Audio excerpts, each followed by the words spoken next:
Durham Fire Department wants you to know how to properly use a fire extinguisher to safely extinguish a fire that can happen anywhere you have a fuel source, heat, and oxygen.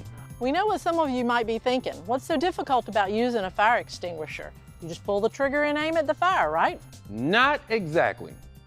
We're going to show you how to use this safe and simple tool that, when used correctly, could very well be effective in saving you, your friends, your family, or your coworkers' lives. For centuries, people endeavored to invent better, safer ways to fight fires. From bucket chains to fire grenades, fire science is constantly evolving. In 1723, English chemist Ambrose Godfrey filled a container with a liquid suppressant attached to a gunpowder charge that could be thrown into a fire. The gunpowder would ignite, causing an explosion, which would spread the suppressant liquid and hopefully put out the fire. We're not going to be doing that today. Okay, I guess we won't. Today, we'll be using a modern version of British inventor William Mansby's pressurized fire extinguisher system, invented sometime between 1810 and 1818. You see, his idea was Okay, that's the down and dirty history of the fire extinguisher. If your curiosity has piqued, you can visit our website here for more. For now, let's get into the nuts and bolts of the fire extinguisher. First, the cylinder.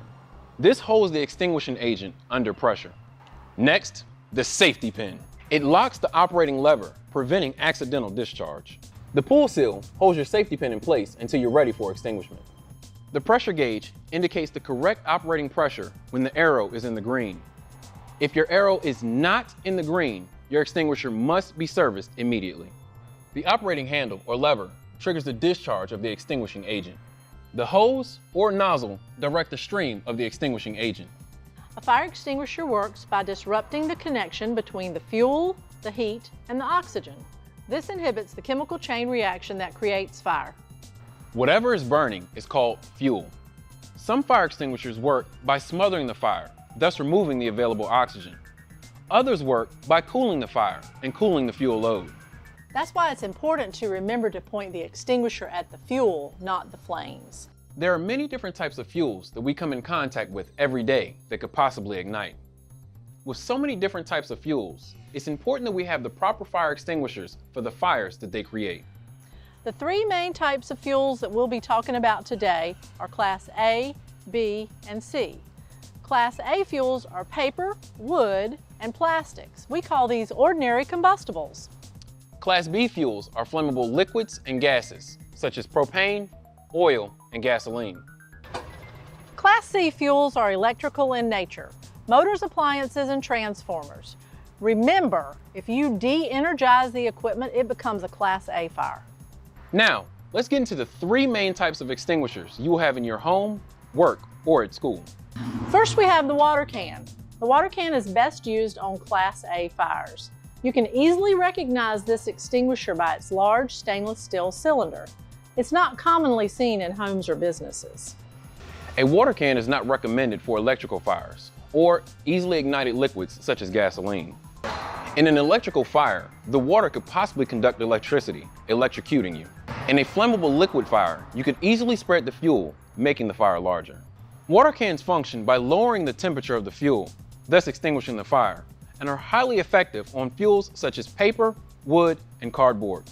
Be very careful when using a water can. Things are going to get very wet. Also, be very careful on slippery surfaces. Grease fire tip. Don't spread the flame. Be extremely cautious when using an extinguisher on a grease fire.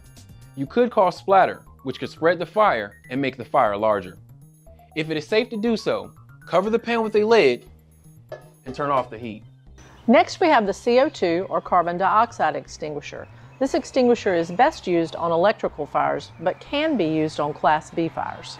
CO2 is stored as a liquid in the cylinder, but when discharged, turns into a gas that is heavier than air. This heavier than air gas displaces oxygen around the fire. No oxygen, no fire, no mess. You can recognize a CO2 extinguisher by its large delivery horn and its lack of a pressure gauge. The only way to know if a CO2 extinguisher is full is to weigh it. You can find the weight requirements stamped on the side of the cylinder as you see here.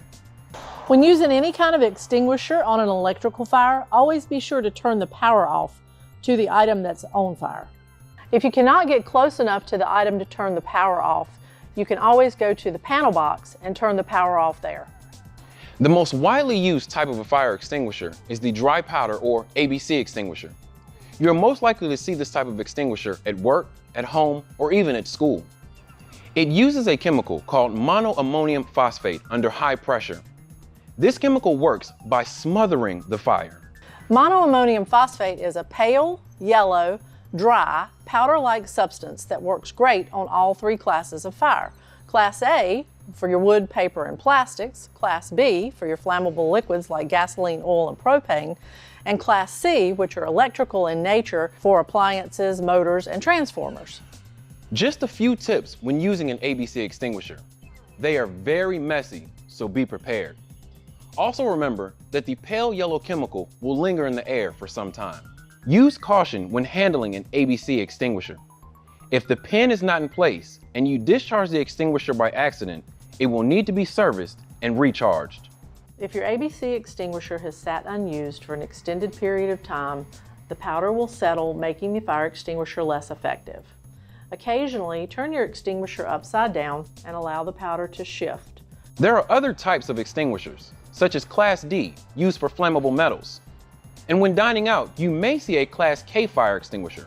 These are used in commercial kitchens. Make sure you know where your fire extinguishers are located in your workplace. One day, you may need to use them. Now, let's get into how to properly operate your fire extinguisher, starting with the 3 A's: alert, assist, and attempt. Alert. In the event of a fire, your safety is the most important thing. If you smell smoke or see flames, be sure to call 911. Designate a specific person to make the call. Make eye contact with them and ensure that they alert the authorities. The next A is assist. Make sure you designate someone to get everybody safely out of the building and to their assembly points. Remember to assist anyone with mobility issues. Attempt. Use the extinguisher.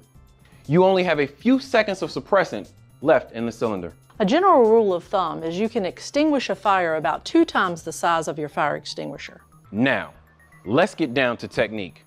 An easy acronym to remember in regards to using your extinguisher is PASS, or pull, aim, squeeze, and sweep. Step 1, pull the pin. This pin is easily removed, unlocking the operating mechanism of the handle or lever. Your extinguisher might have a pull seal. Pull seals ensure that the pin stays secure to prevent accidental activation of your extinguisher. They're lightweight and made to be broken easily with just a twist. Step 2, aim. Aim your fire extinguisher's nozzle at the base of the fire. The flames are not what is burning. You must cool the fuel that is burning. Step 3 is squeeze. Operating from a safe distance, squeeze your handle down. Step 4, sweep. Operating from a safe distance, sweep the nozzle back and forth at the base of the fire. Never turn your back on the fire. Once you have emptied the extinguisher, safely exit the building, closing all doors behind you, and join the rest of your group at the designated assembly point. Remember, even if you don't completely extinguish the fire, your actions have given others a chance to reach safety, and that's a win. That's it. Congratulations. You are now better prepared to respond in case you need to use that red thing on the wall.